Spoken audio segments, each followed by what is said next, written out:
और अल्लाह के रसूल ने इरशाद फरमाया, लोगों तुम कहते हो ये माल मेरा है, ये माल मेरा है, ये माल मेरा है, तुम्हारा माल कौन सा है?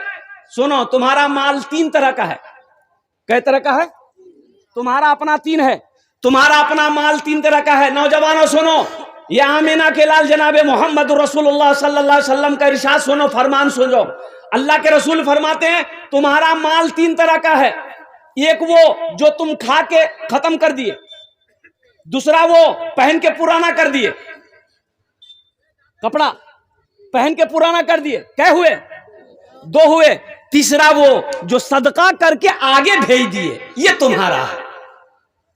बाकी जो माल बचा है ये तुम्हारी औलादों का है, तुम्हारे वारिसों का है, तुम्हारे हुकूकदारों का है, जो दुरहती दुनिया में सदका करके आगे भेज दिया, अल्लाह के बैंक में जमा हो गया, वो तुम्हारा है। बाकी सब तो मरने के बाद फिर तमाशा देखो, बंटवारे का हिस्सा का, तकसीम का हिस्सा देखो।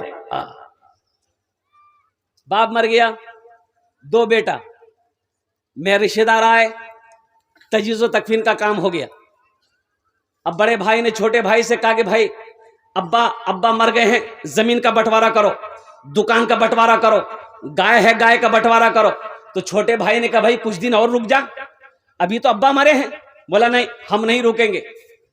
तो रिश्तेदार लोग थे, मामू थे, फूफा थे, उन लोगों ने कहा कि तुम्हारा क्या झगड़ा करो दे की भेले।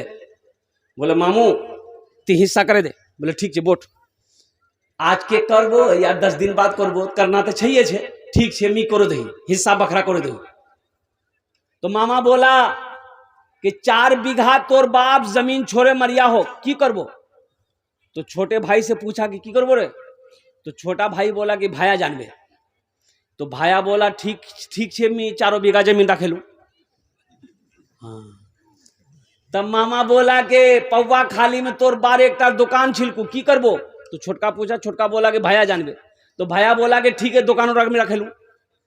तब मामा बोला कि तुम्हारा अब्बा 2 गाय छोड़ के मरा है, क्या करोगे? छोटा बोला भैया जानेगा। भैया बोला ठीक है गाय भी हम रख लेंगे। तब मामा बोला कि 25,000 रुपया तुम्हारे अब्बा के ऊपर में कर्जा है, क्या करोगे? तो छोटका बोला भैया जानबे। तो भैया गर्म हो गया कि सब कुछ हम ही जानेंगे, तुम कुछ नहीं जानोगे। जमीन हम जाने, दुकान हम जाने, माल हम जाने, कम से कम अब्बा का छोटा बेटा तुम हो, अब्बा का कर्जा तुम जानो। जगह दिल लगाने की ये दुनिया नहीं है।